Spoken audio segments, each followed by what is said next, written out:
Hello everyone, welcome to my channel. It's Hila here, Saturday Night Stitch, and thank you so much for tuning in. Today's video we're going to be doing a browse through of the March 2024 issue.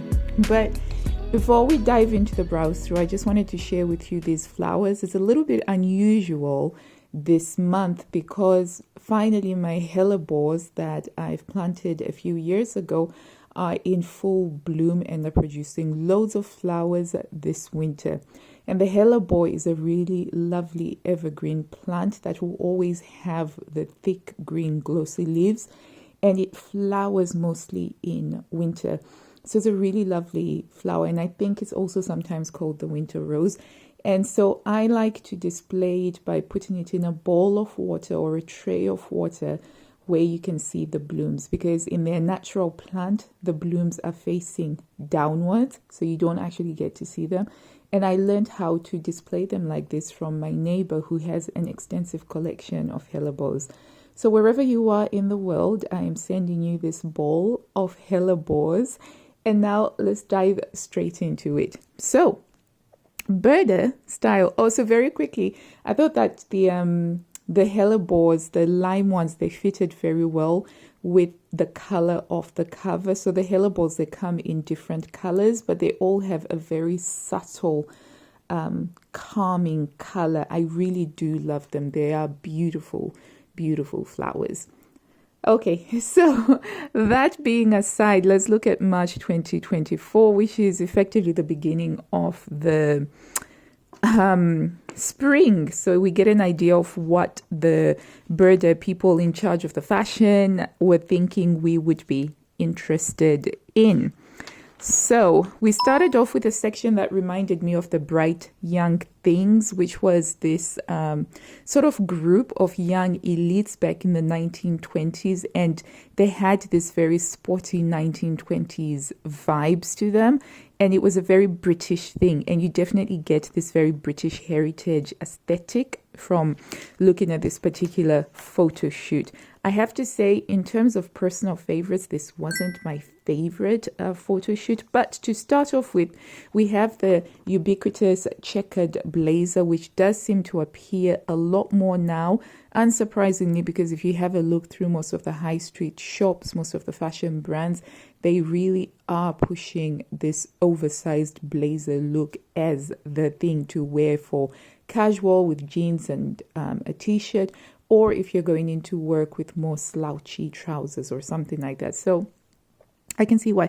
This one does have a little bit of shaping that is added to it with some gigantic pockets, and you can see it there, one with the pleated skirt, and just a mishmash of styles, which to me were not very cohesive, just personally. So it didn't really make me feel as though I was keen on making it. A point to note, however, is that the blazer has been taken up to a size 48. I do think that Burda is repeating a lot of patterns as they are upgrading their size ranges to make them more inclusive for the larger sizes as well. And then we have here for the men, the half zipper jumper. And this is a very complex pattern, and rightly so, it has been given 3 dots because you're creating the look of these stripes by actually cutting strips out and then sewing them together. I mean, I'm not sure that you wouldn't be able to achieve this by just, getting a ribbon, a grosgrain ribbon, and then just sewing it on. It would probably be a lot easier. But it was nice to see a return of some men's patterns, because I do sew for the men in my life, so it's really nice to be able to have that. And then we have the cargo pants. So these are the 2000s, the late 90s making a comeback, huge comeback. I'm seeing a lot of younger people dressed in these cargo pants, and I'm thinking to myself, I used to wear these over 25 years ago. How are these already back in fashion? Anyway, these ones are drawstring, and we've got some inseam pockets here, and then we've got the cargo pants pockets over there. Not a big fan of the fabric that they have used. I think that a cargo pant looks best when you make it in a twill, a cotton twill or a cotton drill. So it's got to be sturdy, because it is meant to be a utility pant more than anything else. Anyway, moving on, we've got a very simple top here with some asymmetrical details. And kudos to Burda for actually playing around with color blocking in there to really emphasize the segmentation that you have here. And you have a zip, an exposed zipper at the back. So a lot of incredible detail in this issue. I thought in terms of the patterns, they were more skewered towards advanced or adventurous seamstresses who aren't scared to try out new techniques or have to face up with some challenges, which is a nice difference. So model number 104 here is typical of that, though it looks like it's a simple silhouette with those wide sleeves and the drop shoulders. Creating this free hanging neckline, that takes a lot of work. I once tried to do a pattern that had something similar. It was a tennis dress, and it had almost like you had a ring necklace around the neck, but you had to make it out of fabric. And it was itty bitty pattern pieces. Anyway, I frogged that particular project because I made a toile out of it, and I could not imagine going on to make the dress as well. I gave it up. But yeah, so it will be interesting to see what the Burda community make of this. I do like their use of the red over here and then the white collar just to add that contrast, and it also shows off the details. So even though I wasn't particularly a big fan of this particular theme that they went with the photo shoot, I do like the fact that you could see very clearly the design details, which I think is very important when you are trying to decide whether you're going to make something or not. And then we have a polo shirt over here for the men, so another men's shirt pattern. Not a big fan of the vents and the ever so slightly high-low hemline over here. I wasn't aware that polos are supposed to do that. My husband has a couple of polos from Marks and Spencer's, and they don't have the high-low. They do have the slit at the side, but not the high-low. So perhaps that's why. But I must say, sewing a polo shirt has never been on the top of my list of things that I feel I must absolutely do. And then we have here an oversized shirt dress, which has been given a very athletic feel, because for the fabric, right, they've said that the fabric recommendation is triacetate viscose polyester. They are not actually telling us exactly what they used for it. To me, this looks more like a lyocell or a tencel, some sort of a fabric, because it's got that smooth look and that smooth feel, but it also feels it looks like it's quite chunky, because the top stitching is really showing up on here, and you can see how much of a relaxed fit it is because the model's shoulder is over here, but the shoulder seam is over there. Lovely colors that they have used. Pink, navy, and mustard are a beautiful color combination. And then we see some more detail over here. Okay, and then this skirt, oh my days. I saw the line drawings. To me, they make this skirt very attractive, but once I actually see it on the model, I really think that the waistband just completely destroys this. I think that the waistband needs to be thinner, as in not quite as wide. Yeah.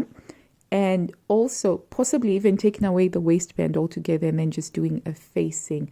It's not working for me in the way that it looks here.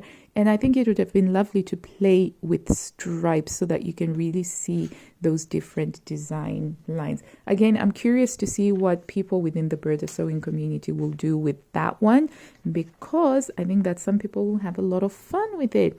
And then we go into what they call the utility looks section, and we have an easy pattern here, which is just a drop shoulder top with a wide neckline, and it's been made in a really, really chunky knit. And I came across what I consider to possibly be the worst photo shoot, because I sometimes try to imagine what was going on here, and I'm looking at this photo shoot and I'm trying to think, what is this? Was this give us fierce, give us this? And then it's like the legs popped off. It was just, it's so funny on so many levels, because I was trying to figure out what is the image trying to communicate, because the imagery when it comes to fashion and style and things like this, it is important. Are you communicating a particular vibe, a particular essence? And here I'm just not getting it at all. But then we come on to what I think is possibly going to be a very popular item out of this issue, and it is this shirt dress. So classic style of a shirt dress obviously is always eternal. And with this one, you have the added flounces, which I think that flounces, they do give a softer version of something. So if you think about the fact that a shirt dress is essentially quite a masculine silhouette, particularly this one with the covered over pockets, and then you've got the shoulder yoke here. But you add in the flounces, it really does give it a lovely softness. To me, this is very similar to a shirt dress from for 2019, which was made in a khaki, but they didn't have the flounce. It just had the bands on it. So it had more of a utilitarian look. So if you can see, it just had the bands just like that.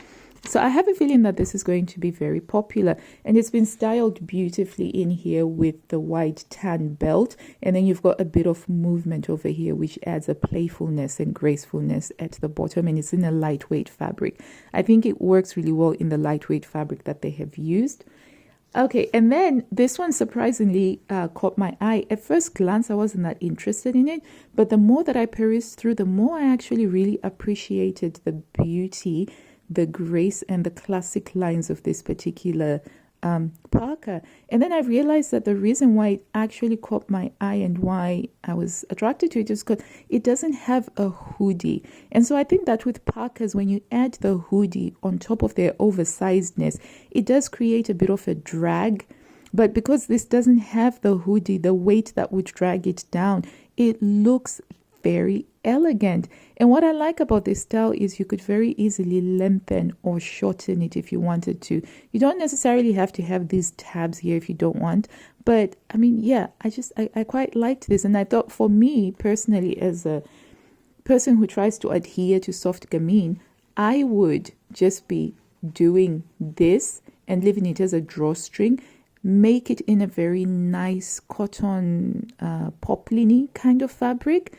And this would be a great spring layering or an early summer layering item. I really like the thick cuffs on this one. So this one definitely got asterisked on here. Now, what I found interesting was that they recommended functional fabrics. And from my understanding, functional fabrics are like the wax or that rain, what do they call it? That rain-proof fabric, which would just be too stiff for this look, in my opinion. I think that this look needs something that is softer. Oh, even a velour. You could make this in a velour as the shortened version, and it would look really good. So I'm quite curious to see what people are going to make of this parka. I just thought that it was quite lovely. And then we have these tie trousers that really befuddle me, because I'm personally not a huge fan of ties, but I've noticed that almost every single issue over the last 4 months has featured ties of one sort or another, and to me they're just fiddly, but I guess they must be having a moment. But otherwise, we just have some trousers with some extra vents here in case you're somebody who runs hot, unlike me, with poor circulation, and you need some ventilation. You've got inbuilt ventilation, but they do have pockets, which makes them really quite practical. And then we just have a very, very simple top here with some bust shaping and a round neckline faced, and it's been made in a sequin top, in a sequin fabric. Yeah, I suppose you need to have some things that fit in between the basics. Okay, and then we have a sweatshirt here where you can play around by creating a little bit of a gap on the neckline and the bottom. So again, I'm not sure what you get from just having this little slit down here. And it is a lot of work to create that little slit. It looks like a simple detail, but it is actually a lot of work to create it. So I'm not sure whether the visual is worth the effort. But now we move on to something that has reluctantly caught my eye over and over again. I didn't want to be interested in this skirt. However, the more that I looked at it, the more I thought, oh my days, this is actually quite lovely. So I do like the length of it. I like the shaping on it. I don't like the D-rings. So I think D-rings is another thing that must be a trend at the moment. And I don't like the flappies, the flappy things. If I were to make it, I would be removing that.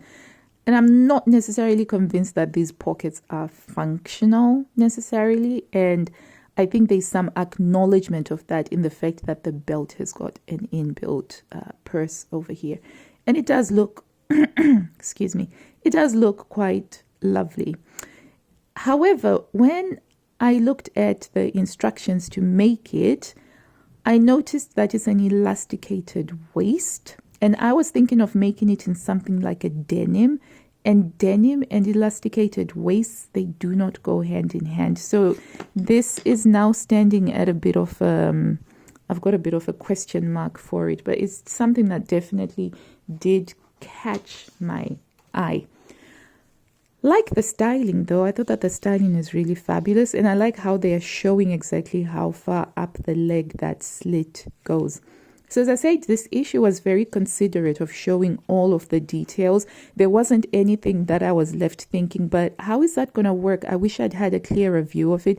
I think that they managed to answer most of the questions that I would have had with making sure that the picture was providing that, which is a great thing because line drawings are also fabulous, but also seeing the made up garment on a model does really help.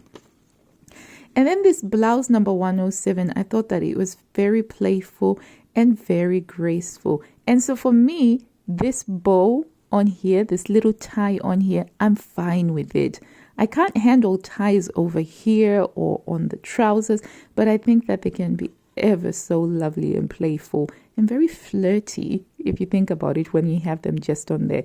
So for me, if I were to make this, which I think it is a very sweet top, particularly if you make it in a gauze or a cotton lawn, it would be really great for spring. I would just be leaving this tie detail here. I wouldn't be having it at the waist. I'd probably just be sticking to having it elasticated, and I would probably get rid of these flounces, and that would make it into a really perfect soft gamine top. But it was quite lovely and very playful and very graceful. I quite liked it. I liked the bare bones of it, and I think you could use this to make different sorts, and you could very easily just lengthen this into a dress, and it would make a really charming dress. Okay, so another thing that reluctantly caught my eye, especially now that I've got a better appreciation of separates. So as I've grown older, I've sort of begun to see the beauty and the utility of having separates in a wardrobe. Whereas before I was more dress orientated and I was very heavily biased towards dresses. But I've learned through learning about style, particularly reading about Italian style and having spent the time that I spent in Italy, separates can be such a fantastic thing in a wardrobe. And this, I gotta say, this jacket really did catch my eye, particularly if it is made to fit you nicely. It can go with skirts and it can go with trousers, and it can be layered over a cami or a turtleneck. And so the more I looked at it, the more I thought this could be something that would work very well in a wardrobe, and with the self-faced button.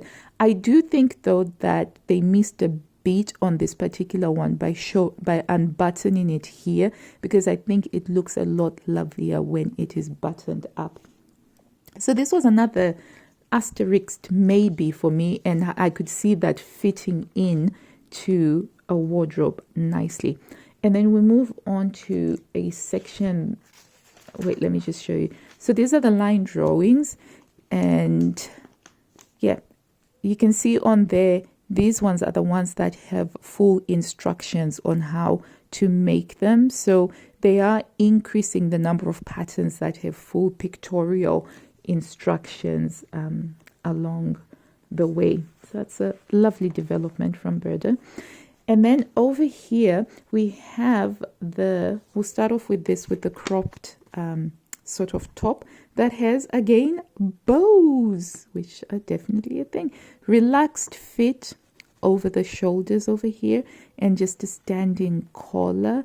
And then you've got the cuffs. So there's this interesting sort of juxtaposition between the femininity and the softness, playfulness of bows, and the very strong structuredness of this cuff over here. So it's very interesting. I don't think that the fabric used really showcases the interest of this design, as well as how it's been styled with the shorts. I'm curious to see what other people will make of this. I think that just in a white, it would look so lovely paired up with solid pants. And then we have here the boiler suit, the jumpsuit, which, you know, I have spent many a video lamenting some of the issues, the practical issues of wearing a jumpsuit. However, they still seem to remain popular and they still seem to come out. And I think jumpsuits are one of those things that you're either okay with or you're not okay with. And I think I definitely fall into the latter. However, this one is made in a lovely fabric. They've used a polyester crepe fabric for it. I have some issues. So I have made some jumpsuits before. So my dislike of jumpsuits comes from the experience of wearing them. It's more than just theoretical. But I did notice that on this particular one, something is going on with the waist that would make me sort of think I would need to make a toile. And especially when you look at the recommended fabric consumption for this, it seems to require a lot of fabric. And I'm a bit confused about the fabric consumption actually. But the waist seems to be dragging down on here. And if you're browsing through with me, if you have a look, you'll see that the waistline, it sort of is going down here. The seam line is going down over there. So that would be something to watch out for. Either they've gotten a model who doesn't quite fit the sample size they have, in which case that might not be something to worry about, or there might be an issue there. So that's just something to watch out for. But I think it looks lovely. However, you could very easily achieve this look by making separate. So you make a blouse and you make a trousers and you just tuck it in and you have the look of a jumpsuit without the accompanying issues of a jumpsuit, so to speak. And then we've got a section on upcycling. So they're including some more crafts and things like that, which is a nice little feature of a fashion magazine. And then we have here the 6Ds, or the 6 dyes. I think that this must be a print error because I think they meant for it to be 6 Ts, because we're talking about the Mary Quants, etc. And I have to say, in terms of fashion, 60s are not necessarily what I would consider to be my top favorite, absolute favorite decade, but they do have some bangers. So first of all, we have this mini dress, which is a repeat from 2015 issue of Burda, and they've just used the same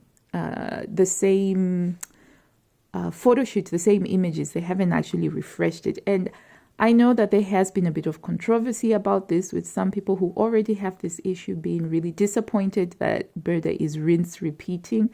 However, for some of us that didn't actually have this issue, we are absolutely thrilled to get half of those patterns, because they've only repeated, it's not even half, I think it's 1/3 of the patterns that were in the 2015 Best of Burda vintage issue, which is so hard to come by. So you can't easily get it as a magazine.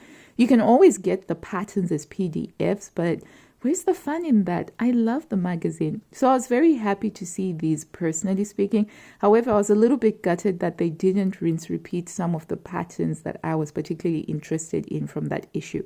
But hopefully, they will bring those out in future issues. Okay, so moving on. So obviously, this is a very 60s style, and you've got the sewn-on band here, so very futuristic. And you can tell that you need to make this from a structured fabric, really, because it has to stand out in the way that the Mary Quant styles were made up. I think if my girls ever got interested in mod dressing like this, I would make this for them, but I don't think that this would particularly suit me. Now, this one, right? At first, I liked the look of the front of it, but I couldn't get round the back. And here, one of the brilliant things about this photo shoot is that they have her standing in front of a mirror, so you can see what it looks like at the back. And unfortunately for me, this just wouldn't work because my bra straps would be showing. And I could wear a strapless bra with it, I suppose. But yeah, actually, I could wear a strapless bra with it, but I think it's still quite low. It still looks quite low for me on the back for some reason. I need to see how people, please, somebody make this. I need to see how that goes. But what's interesting and very clever is that they have the zipper on this seam here. So the zipper isn't on the center. I love the front. I love the front of the shift dress, right? But I'm not too sure what's going on with the back here. The back gives me pause for concern.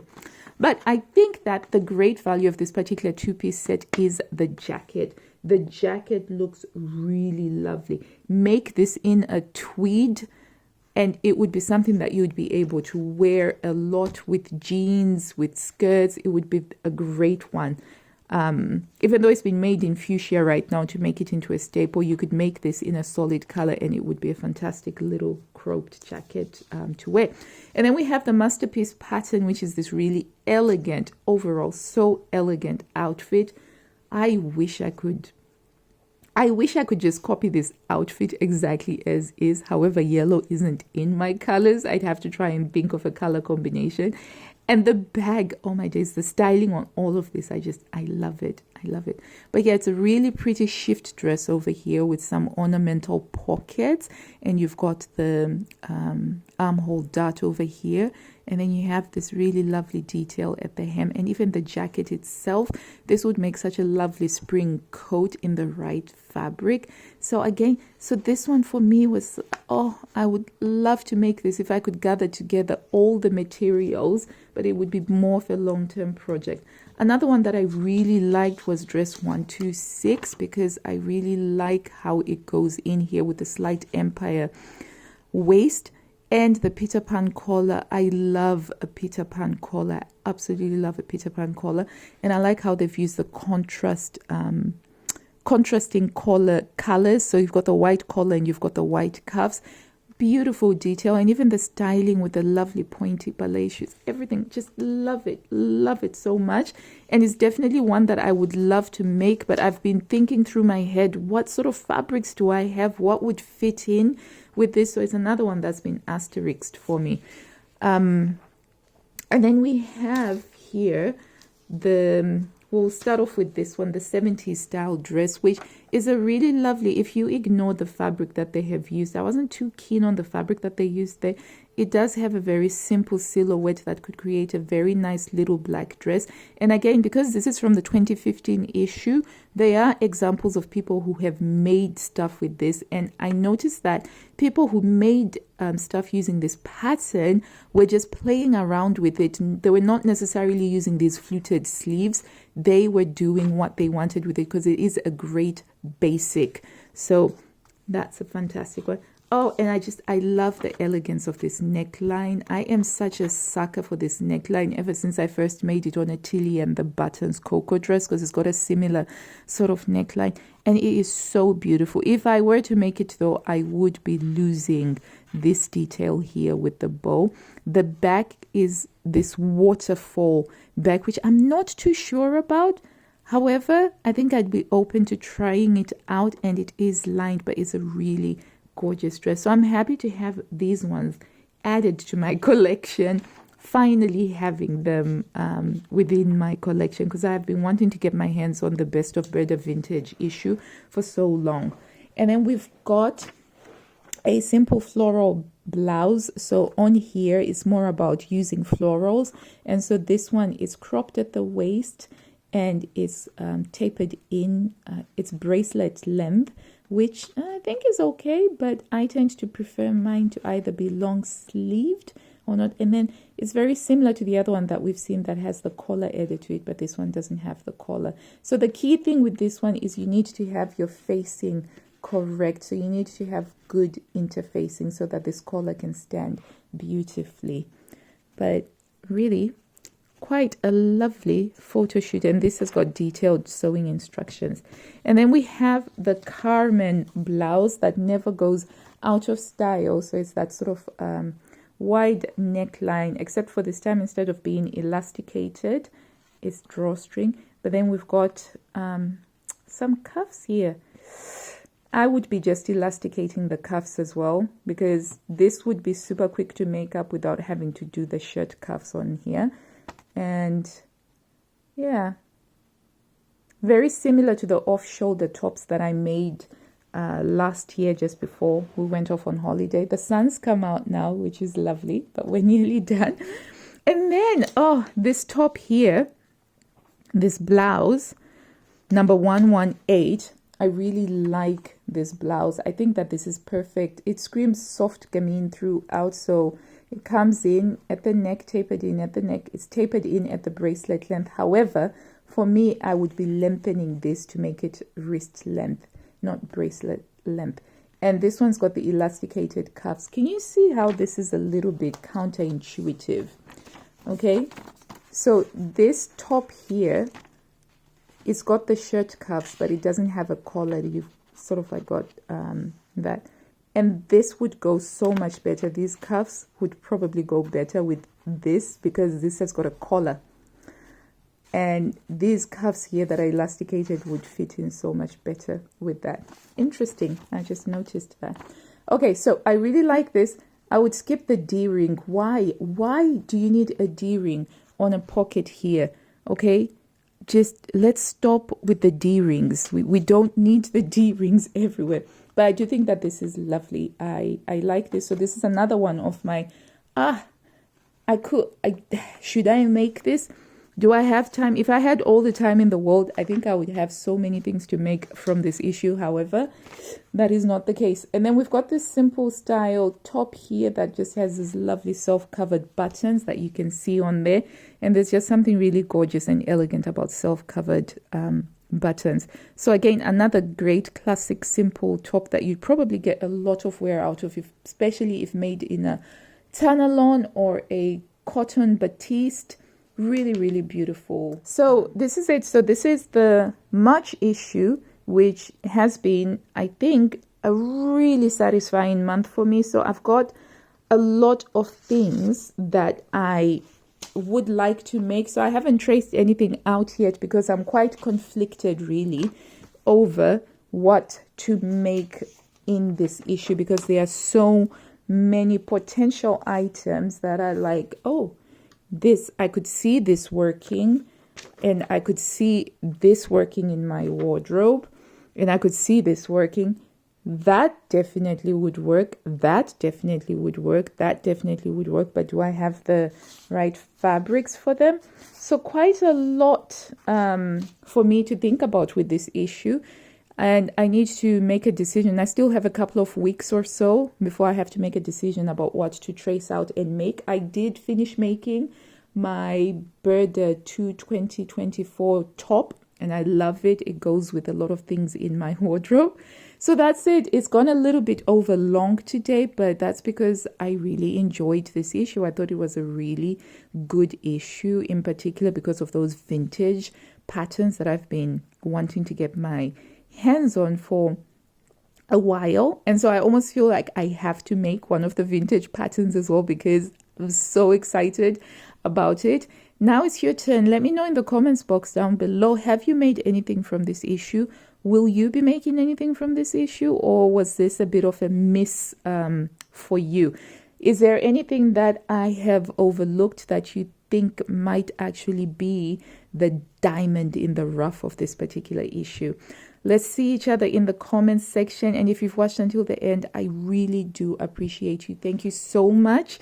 It really is wonderful for the channel. And if you haven't already, hit the like button and subscribe, because it does really help the channel. It's an easy way to support the fun that we have here with this Burda loving community.